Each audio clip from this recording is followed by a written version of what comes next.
Brazil ভক্তদের জন্য এখন বেশ চিন্তার সময়। কোটি কোটি ভক্ত এখন অধীর আগ্রহে অপেক্ষা করছে নেইমারের মাঠে ফেরার, যাতে তার হাত ধরেই ব্রাজিলের হেক্সা বা ষষ্ঠ বিশ্বকাপ ট্রফি জয়ের অধরা স্বপ্ন সত্যি হতে পারে। কি পরের স্কটল্যান্ড ম্যাচেও তার খেলা নিয়ে সংশয় তৈরি হয়েছে। কোচ কার্লো আনচেলত্তি আগে বলেছিলেন যে নেইমার হাইতি ম্যাচেই মাঠে ফিরবেন, কিন্তু বর্তমান পরিস্থিতি অনুযায়ী এই ম্যাচে তার খেলার সম্ভাবনা নেই বললেই চলে। এমনিতেই মরক্কোর সাথে ম্যাচ ড্র করে ব্রাজিল এখন বেশ চাপে আছে। তার উপর নেইমারের এই চোট কোচ কার্লো আনচেলত্তিকে চরম চিন্তায় ফেলেছে।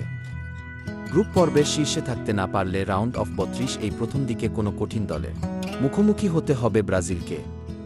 তাই এই মুহূর্তে ব্রাজিলের জন্য নেইমারের দ্রুত সুস্থ হয়ে ওঠা অত্যন্ত প্রয়োজন কোচ আনচেলত্তির মতে।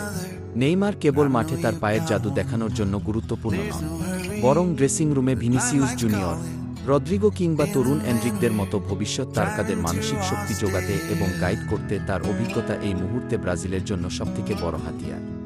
কোচ কার্লো আনচেলত্তির মতে নেইমার শুধু মাঠেই তার জাদুকরী স্কিলের প্রয়োগ করবে না, সে ড্রেসিং রুমেও স্বচ্ছতা বজায় রাখবে। তাই আপনাদের সবার কাছে আমাদের অনুরোধ, যাতে নেইমারের জন্য প্রার্থনা করুন, যাতে সে হাইতি ম্যাচে খেলতে পারে।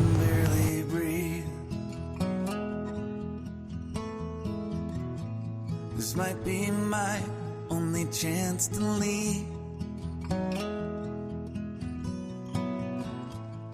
Let's not miss this opportunity. Leave in with me.